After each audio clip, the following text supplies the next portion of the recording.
வணக்கம் மேஷராசி அன்பர்களே, நெக்ஸ்ட் ஜென் என்ற இந்த காணொலியின் மூலம் உங்களை காண்பதிலே பெருமகிழ்ச்சி.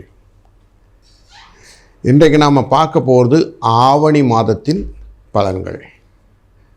ஏற்கனவே ஆடி மாதத்திலேயே நம்ம ரொம்ப ஆடி தான் சார் போயிருக்கிறோம், இதில் ஆவணி வரை பார்க்க போகிறோமா அப்படின்னு கேட்குறீங்க.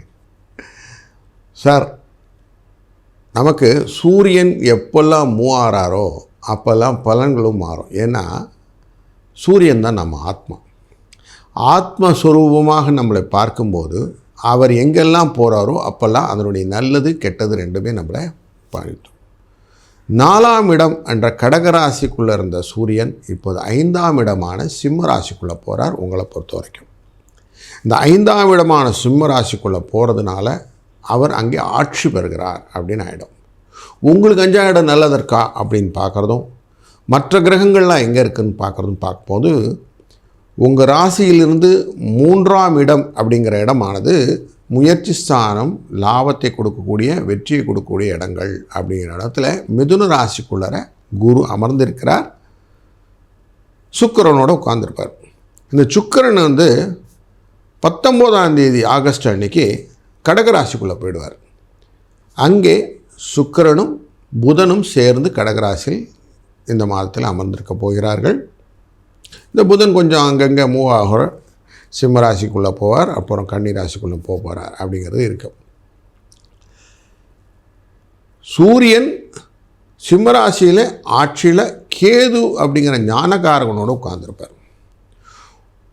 5ஆம் இடம்னாலே அதிர்ஷ்டம், எதிர்பாராத விதத்தில் சந்தோஷங்கள், குழந்தைகள், மகிழ்ச்சி அப்படிங்கிறதெல்லாம் இருக்கும். அப்படிப்பட்ட இடத்துல அங்கே இருக்குது. 6ஆம் இடம் அப்படிங்கிறது ரிண ரோக சத்துருன்னு சொல்லுவாங்க. வம்பு, வழக்கு, சண்டை, மருந்து செலவுகள் இதெல்லாம் இருக்கு இல்லைங்களா. இந்த இடத்துல உங்கள் ராசிநாதன் போய் உட்காந்துக்கிறார். ராசிநாதன் செவ்வாய் அங்கே போய் உட்காரதுல உங்களுக்கு லாபத்தை பெற்றுத்தரப்போகிறார். லக்ஷ்மி கடாட்சமாக இந்த விஷயங்கள் எல்லாம் உங்களுக்கு நல்லது நடக்க போகுது. தீமை ஒழிந்து விடும், நன்மை பெருகும் அப்படின்னு. இந்த மாதத்தின் அப்படியே இருப்பார். செப்டம்பர் 14 வரைக்கும் இந்த கன்னிராசிக்குள்ளே தான் உட்கார்ந்துருக்க போகிறார் நமக்கு செவ்வாய். அதனால் நல்லதொரு பலன் உண்டு. உங்கள் ராசியின் 12ஆம் இடம் அப்படிங்கிற மீன ராசிக்குள்ளே இருக்கிற சனி பகவான் வக்கரத்தில் அமர்ந்து கொண்டு இந்த செவ்வாயை பார்க்கிறார் அப்படிங்கிறது ஒரு குறிப்பு மைண்டில் வச்சுப்போம். உங்கள் ராசிக்கு 10க்கும் 11க்குரியவர் அப்படின்னா தொழிலுக்கும் லாபத்துக்குரியவர் 12ஆம் இடத்துல அமர்ந்து கொண்டு உங்கள் ராசிநாதனே பார்ப்பதனாலே உங்களுக்கு பணவரவுக்கான வாய்ப்புகளை எல்லாம் அப்படி ஏற்படுத்தி கொடுத்து விடுவாருங்கிற நல்ல செய்தியும் மனதில் வைத்துக்கொள்வோம். உழைத்தால் பணம், உடல்லேருந்து வேர்வை அப்படின்னு சொல்லுவோம், நெற்றி வேர்வை நிலத்தில் விழ பாடுபடுபவர்களுக்கு பணம் அப்படிங்கிறது உண்மை. இதுக்கு எந்த விதமான மாற்று கருத்தும் இருக்காது. அதுபோல் உங்கள் ராசியிலிருந்து 9ஆம் இடம்ங்கிறது தனுசு ராசி.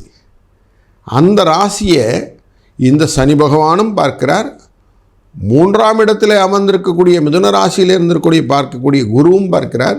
உங்கள் ராசிநாதனும் செவ்வாயும் கன்னிராசியிலிருந்து பார்க்கிறார் அப்படிங்கிறது கூடுதலாக சிறப்பை சேர்க்கிறது.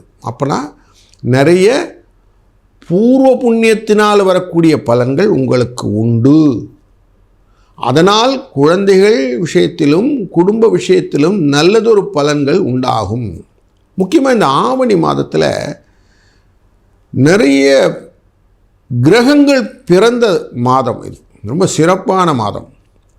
17ஆம் தேதி ஆகஸ்ட் அன்றைக்கு சனிக்கிழமை சனி பிறக்கிறார். அடுத்தது பிறக்கக்கூடியது செவ்வாய் ஜெயந்தி வந்துவிடும் 25 ஆகஸ்ட் அன்று. 27 ஹஸ்த நட்சத்திரத்தில் விநாயக பெருமானே பிறப்பார். செப்டம்பர் மாதம் 4ஆம் தேதி அன்று குரு ஜெயந்தி. 5ஆம் தேதி செப்டம்பர் மாதம் ஹயக்ரீவர் பிறந்த நாள், வாமனர் பிறந்த நாள். அதுபோல் சுக்கிரன் செப்டம்பர் 16 அன்றைக்கு பிறக்கிறார். இப்படி அனைத்து விதமான கிரகங்களும் பிறந்த நல்ல மாதம் இது. அதனால் நல்லது நடக்கிறதுக்கு, அதாவது பிறக்கிறதுனாலே வளர்ச்சியை கொடுக்கறதுன்னு அர்த்தம். அப்போ ஒரு நல்ல வளர்ச்சியை நோக்கிய பயணங்களுக்கு இந்த மாதம் முக்கியமான மாதம் ஆகிறது. பணவரவு எப்படி இருக்கும்? பணவரவு நல்லா இருக்கும், கவலைப்படாதீங்க. கடன் சுமை குறைய ஆரம்பிக்கும். வாழ்க்கையிலே வரவுகள் நிறைய வருவதற்கான வாய்ப்புகள் நிறைய இருக்குது. தொழிலிலே லாபம் வரும். தொழில் சம்பந்தப்பட்ட விஷயங்களிலே சம்பள உயர்வு, வேலை மாற்றங்கள் இதெல்லாம் லாபத்தை பெற்றுத் தருவதாக அமையும். அது மட்டுமல்ல, சிலருக்கு இடப்பெயர்ச்சிகளும் லாபத்தை பெற்றுத்தரும். 3ஆம் இடத்தில் இருக்கக்கூடிய குருவின் அருளாலே இடப்பெயர்ச்சியும் லாபத்தை பெற்றுத்தரும். இது நல்ல விஷயம். ராகு கேது அப்படிங்கிற சேர்க்கை சூரியனை பார்த்து கொண்டு இருப்பதனாலே முயற்சிகளை மட்டும் மேற்கொள்ள வேண்டும். நல்ல முயற்சிகளை, கரெக்டான முயற்சி, நம்மளால் என்னெல்லாம் செய்ய முடியுமோ அதை கரெக்டாக டிஃபைன் பண்ணி பண்ணுங்க அப்படிங்கிறது தான் முக்கியம். இந்த காலகட்டத்தில் திருமணத்துக்கான தடைகள் நீங்கி திருமணம் நடப்பதற்கான வாய்ப்புகள் உண்டாகும். முதலீடுகள் பண்ணுவதனாலே வரக்கூடிய அபிவிருத்திகள் ஜாஸ்தியாகக்கூடிய காலகட்டம் இது. ரொம்ப நல்ல விஷயங்கள்லாம் நடக்க போகிறது. படிப்பில் கொஞ்சம் கவனம் செலுத்தி படிக்கக்கூடிய மாணவர்களாக இருக்கும்போது மதிப்பெண்களும் அதிகமாக இருக்கும். அவர்களை பற்றிய பெற்றோர்களுக்கான கவலைகள் விட்டு போகும் அப்படிங்கிறதும் முக்கியமாக இந்த காலகட்டத்தில் புரிந்து கொள்ள வேண்டும். இந்த ஆவணி மாதமானது அனைத்து விதமான சுபிட்சத்தையும் உங்களுக்கு கொண்டு வருவதற்கு நாம் செய்யணும், எதனா செய்யணும் இல்லையா?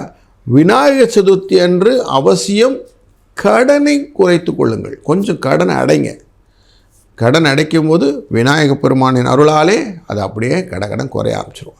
அதுபோல் இந்த செப்டம்பர் மாதம் 8ஆம் தேதி மகாலய பட்சம்னு ஆரம்பிப்போம். முன்னோர்களுக்கு திதி கொடுக்கும் நாட்கள் வரும். இந்த பட்சத்தில் விரதம் இருப்பது, மகாபரணி அப்படின்னு பரணி நட்சத்திரத்தின் போது வரக்கூடியதோ இல்லை அஷ்டமியில் வரும்போதும் நீங்கள் அந்த விரதங்களை மேற்கொள்ளினால் இந்த விரதங்கள் எல்லாமே உங்களுக்கு நல்லதொரு பலன்களாக மாறி உங்களுக்கு மலை போல் இருந்த கஷ்டங்கள் பனி போல் விலகி ஒரு நல்ல சுபிட்சமான வாழ்க்கை இந்த ஆவணி மாதம் ஏற்படுத்தி கொடுக்கும் என்ற ஒரு நல்ல செய்தி உங்களை வந்தடைகிறது. நல்லது நடக்கும். நல்லதே நடக்கட்டும். வாழ்க வளத்துடன்.